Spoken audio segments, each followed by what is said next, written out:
It's your favorite YouTube dealer. I appreciate you guys for stopping in. I'm gonna be completely honest with you. I'm kind of upset with you guys. I have not received a single DM or anybody stopping in my live streams to let me know that Cassidy dropped a Diddy diss called No Diddy.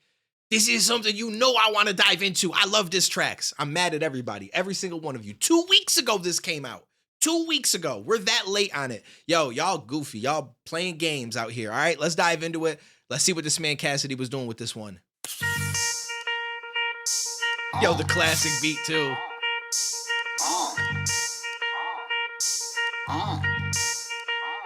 His deal was bad, boy, but yo, Biggie ain't had to go, Diddy. We know the secret, he ain't keeping on the low, Diddy. Hey, yo, Diddy ain't addressed that audio, Diddy. Even niggas that know Diddy is saying no Diddy. To get his shine, he ain't have a trial to blow, Diddy. I'm gonna be honest with you, even if the world stops saying it, I'm keeping No Diddy alive for the rest of my life. For the rest of my life, I will never say pause. None of those, it's always going to be No Diddy going forward. But I heard he had to blow Diddy. I don't know, Diddy. Yo, did he open his mouth to say no, Diddy? Or did he open his mouth to get the no, Diddy? His whole body of work, he had to show Diddy. But he should revolt. He ain't get the TV show, Diddy. When Cassidy bruises on biddies that's so pretty, I get tight, but they not like us. That's no drizzy. Grown men taking hormones to grow titties. The ball blades every 4 days, a whole pizzy. Yo, Philly ain't like no city. It's so gritty. 50 under my arm, but I ain't showing no pity. I go grizzly, no kizzy, I for the body. And you sorta like a porta potty, so shitty. I'm so litty. You'll never find a man like me, but your man wifey like me, my neck and my hand icy. I'm a soldier, man, and I hold the can tightly and keep letting it ring just like Scam Likely. Your man fight me, it'll get dark, I don't land lightly. Then your man might be kicked in his face with my damn Nike. Your man shiesty not to be trusted, and I'm disgusted. He corrupted, so we need to discuss it now that it's public. The sky's something that I can see, but I'm trying to touch it. Patience the key. I got it locked, I ain't trying to rush it. 2 tears in the bucket, fuck it, I'm breaking records. I take addresses and get it jumping like taking checkers. Wait, I'm reckless, you ain't got my cake and I'm making messes. When I hop out for the cake, it's too late for breakfast. Now you could be a pronoun and make your sex switch. Now it's unisex when designers is making dresses. Yo, I didn't expect him to start going in on the LGBTQ community a little bit. He's talking about all sorts of wild stuff. I thought it was all going to be about Diddy, but he kind of branching in and talking about everything. And what's funny is like, so in the beginning, he was talking about like, did you say no Diddy or did you get on your knees and no Diddy? Like, it seems like he's talking about a certain artist, or he's just talking about anybody that kind of came across Diddy and was in that situation.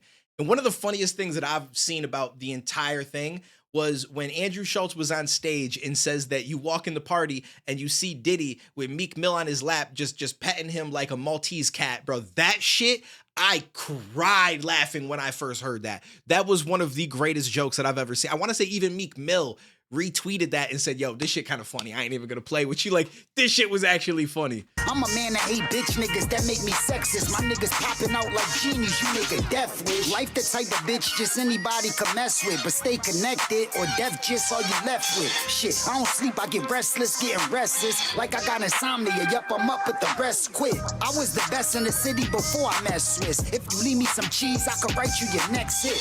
How you the go? The ghostwriter wrote your best shit. You got a BBL with tummy tucking your breast lift. A lot of sets of push-up. Okay, these are shots at Drake. They've got to be, right? You got a BBL, a tummy tuck, and because like he's saying that somebody had a ghostwriter, and we all know the whole, was it Quentin something that came out with the track that he did like the reference for Drake. And then there was the rumors about Drake getting the abs and stuff. I don't know about the BBL, but there's the song BBL Drizzy, BBL Drizzy. BBL, Drizzy. That shit's gonna be in my head forever. So this 100% he throwing some shots at Drake as well. Swiss. If you leave me some cheese, I could write you your next hit. How you the go? The ghostwriter wrote your best shit. You got a BBL with tummy tucking your breast lift. A lot of sets of push-ups will got my chest ripped. I might go shirtless in my next pick. I'm blessed with the opportunity to change my community. But community cannot exist without unity. You and me united was truthfully how it used to be. I'm blessed fitting scripture, the bigger picture if you could see. You could see facts, but blind to the fact that you could be whatever in the world you choose to be. I give you juice for free. If you get your leg through a door where you not approved to be, the higher ups can shut the door on you, but that's cool with me. Usually they go to the white parties instead of trial. But your favorite rapper, file, protect your child. I'm Gucci if you run into me, don't expect a smile. I'm frowning up, come around for what? Y'all extra wild. It's crazy though, because low-key he taking shots at other people as well, right? Like we know that at one point Jay-Z was messing around with Foxy. And if I'm not mistaken, Foxy was like 16, 15 out of high school. You know what I'm saying? Like, there's a lot of weird stories from back in the day, which it's wild because like these were known things back then. And when I was younger and I'm listening to music, I ain't think anything of it. Like, it didn't really cross my mind because I was more focused on the music aspect of it than what the lives of the people that were making the music were doing, if that makes sense. And nowadays with social media and stuff, I feel like we've gotten more into like, well, how does this person actually live life? Who are they? What do they do? You know what I'm saying? Back then it was just more, the persona was what you heard in the songs, and that was it. You didn't really think much about anything else. I mean, then you had R. Kelly with the Aaliyah shit. And like, I guess like, see, I was really, really young at this time. So that's probably why for me, I didn't really think much of it, but I'm curious to have talked to somebody that was an adult back then and was able to actually see what was going on and what their perspective was. An extra foul to be technical, unethical. It's uncorrectable. That behavior is unacceptable. Don't get out of line, shape up, it's geometrical. Food for thought, my aunt wanted beef, now he a vegetable. Bitch, you can suck my dick, no sexual. I've been punching since Tekken 2, I bought a Tekken 2. First, if you a step of research, who you step into? Or you gon' need mechanical legs that take steps for you. Cause you ain't moving like the steppers do. I was born a step before I learned how to crawl. I took a step or two. Look, I bang, I done took the chain off a neck or two. And can make the chick that mess with you strip naked too. Guess if you run into them youngins I'm connected to, better hope a hospital close that you could check into. You know the damage your weapon do, so why box? Front and get caught on the back street or a side block. They try and come at me sideways like wide shots, but every battle suit I want like Cyclops. Guys got. So it's almost like, wait, hold up. Is this all they show for the rest of the video? Okay, that's weird. That's a weird music video. Like, you shoot a music video and it's an actual music video for the first 3 minutes. And then they were like, yo, maybe they lost the footage or something happened. And they're like, bro, just throw up a picture of cartoon Diddy in jail with a mugshot and we'll rap the rest of the way through it. It's like they came for beef. But listen, you could be a and still pussy. Angel Reese. Yo, the Desert Eagle got a triangle beat. Yo, shout out to Angel Reese, WNBA player. He said, you could have a shot and still be a pussy. Shout out to Angel Reese. Yo, it's crazy. Yup, I'm on a cup of tequila mixed with the mango peach. We know the secret game they teach when they train police. Some boys went to fucking war, but shoulda came in peace. The streets change, I change my street. How you get locked in cuffs, then chop it up with the same police? This chick bout to make me come that I came to meet. Plus she pulled up in a new ghost she named Tariq. Stop talking tough, change your speech and the tone you using. Cause when I pull out the ladder, it ain't for home improvement. My hackers could put a tracker right on the phone you using. If you shoot and let it fly, that's a drone you using. I'm balling out of control, I'm in the zone, but you, man, rather play man to man. What type of zone is you in? Like my microphone, I knew, man, was in the street. When the numbers was high for pies, I got them in for cheap. I ghost wrote for some folk, now some of them deceased, and they turn to ghosts, but I'm still writing, I've been the beast. So if that's a true statement, it makes you wonder, right? He said, I ghost wrote for some people, some of them deceased. So it makes you wonder, right? Like, you start thinking about, okay, like, if there's artists that passed away, there's only so many. I mean, as of late, over the last like decade, there's a lot more. But back in the day, there was only so many that passed away that you knew of. And it just makes you wonder who it was that he's claiming that he wrote for. It's like musical chairs, a lot of men deceitful, so you stand on something you win and defeat. Plus, if your music get chairs and no one in they seat, when the beat in, it's a win, but not when you cheat. The win is sweet, but got a sour taste first. For you cross the finish line, your heart will start the race first. For you begin to eat, you should say your grace first. God can end it before you finish what's on your plate. Church, your family show up to your wake hurt. Then your niggas will take your obituary pictures and make shirts. I hope overdose off some fake perks. Bitch, you can suck my dick and then hit the ground face first. See, I believe I'm a god, that's how faith work. But Stevie J no big, had faith first. I used to fuck with Puff, but I ain't see the tape first. I got a second to talk, but rather talk to Mace first. It's straight work. Boss. Yo, I've got to find some clips because I want to say there was some things that I saw floating around Twitter of Mace like kind of diving a little bit further into why he ended up leaving Bad Boy and went and became a pastor. Either that or it was somebody else trying to piece it together. Because at the time, for anyone that's unfamiliar, like when Biggie ended up dying, it was after that Mace ended up leaving Bad Boy, stopped doing music, went and became a pastor, right? And so a lot of people believed that it had to do with Biggie's death. And I want to say he even mentioned that as one of the reasons, like, realizing that this shit is really real. Like, you can get out here and get shot and killed. And like, that's crazy. Although you think if that was his mentality, he would have thought about that when Pac died and not waited for Biggie to die.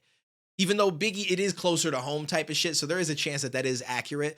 But it also makes you wonder if there was some other shit going on behind the scenes and that was why he decided to step away, but he used that as an excuse. And it made it seem more valid. You know what I'm saying? Like instead of Diddy being like, yo, you trying to separate because you ain't about some of the shit that's going on here and trying to ruin his career. Like, I don't know. Cause he didn't have a career at that point. He left to be a pastor. So it just makes you wonder.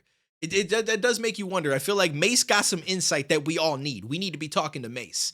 But if he was involved in anything, he ain't gonna say all that much. You know what I'm saying? Like he gonna keep it a little. So we'll find out if some names come out and shit like that. This was a cool diss track. It wasn't completely directed at Diddy, obviously, and I wouldn't say that it was like 5 minutes of like yo heat throughout. Like there was a lot of in between that was just kind of it's cool, it's dope rapping, like whatever.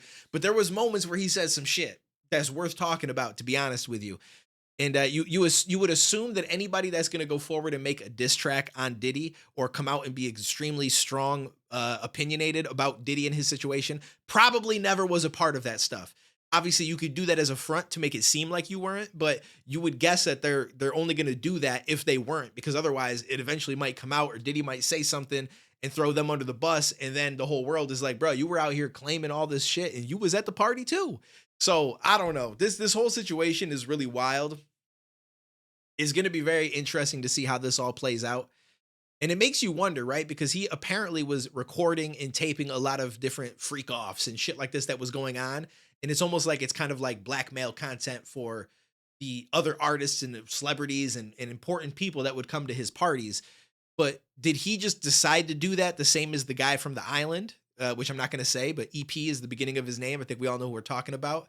But you know what I'm saying? Or like, did he take inspiration from what he did recording a bunch of people that he would have all this stuff on tape to be able to blackmail people with, and then he decided to do it himself? You know what I mean? Like how it's just weird that two people kind of did the same shit, so to speak. One obviously on a way bigger scale, pretty much all with kids as far as we know. It's what it seems like. Whereas Diddy, it was kind of like we're hearing about shit of like upcoming artists and stuff. The way that he did upcoming artists, supposedly, allegedly, kind of seems more like a Harvey Weinstein type of thing. You know what I'm saying? Like to get this role, to be put in this position, to be on this label, here's what you got to do kind of shit.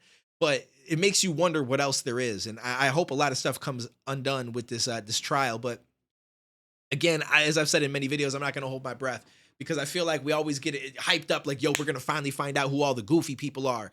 And then nothing happens because they've got too much money for it to happen.